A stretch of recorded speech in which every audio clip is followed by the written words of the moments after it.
ეხლა გავამზადოთ მეორე რეცეპტი, რომელიც არის სუპი ხარჩო.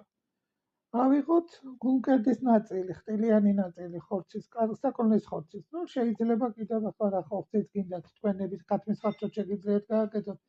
თუ არის სოფლის დედალი მაგალითად. ანდა რა ვიცი, შეგიძლიათ ბატკნისიც გააკეთოთ. აიღეთ ეს ისა დაჭერით 30 გრამიან ნაჭრებად, დაასხით ცივი წყალი და დადგით მოსახარშად. ხარშვის დროს რამოდენიმეჯერ უნდა მოხდათ ქაფი, რო არ გაყვეს ქაფი. და იდოყოს. ცალკე უნდა გამოიღოთ ბრინჯი, ეს ბრინჯი უნდა გარეცხოთ კარგად, გაასუფთავოთ.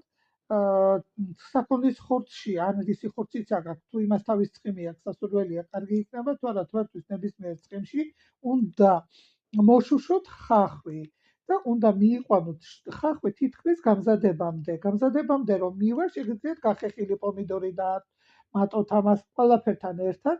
ამას შეგიძლიათ გაუკეთოთ соусად კიდევ რამოდენიმე ტყლაპი ტყემლის, ან თვითონ ტყემალი თუ გაქვთ გამზადებული, თუ არა გაქვთ გამზადებული, კაკლები შეგიძლიათ, ან შენახული კაკლები. ამ გამზადებულ ხავს, ტომატს უკვე თითქმის ნახარს ხორცს დაასხავთ ზემოდან და წამოადუღებთ. წამოდუღების შემდეგ უნდა დაინაყოს ნიორი აუცილებლად ქინძთან ერთად.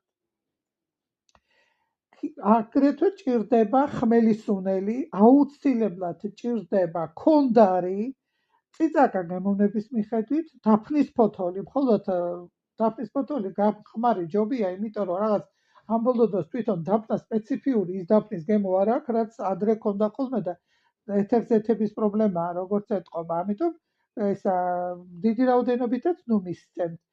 ყველაფერი ეს საკვაზები, რაც აქვს გამზადებული დანაყული ქინძი, ნიორთან ერთად, მწვანე ქინძი უნდა იყოს დანახული, ქინძის სუნელი, ხმელის სუნელი, ქონდარი, ხმელი ქონდარი, დაფნის ფოთოლს ჩააგდებით ამ წვენში და წამოადუღეთ. ადუღეთ დაახლოებით 10-15 წუთი. შეგიძლიათ ცოტა ზაფრანაც მისცეთ, უხდება.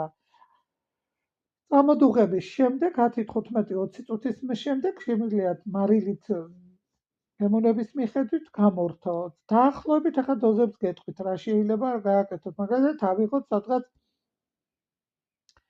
საკონლის ხორცი რო იყოს 9 კილო, გინდათ ბატკნის ხორცი იყოს 9 კილო. ცხიმი დაჭირდება სადღაც 50 გრამი. თუ არა აქვს ცხიმი და თუ თავის ცხიმი აქვს, სასურველია თავის ცხიმში გააკეთოთ. ასევე დაგჭირდებათ 9 კილოზე 2-3 თავი ხახვი, რომელიც იქნება მოშუშული ცხიმში.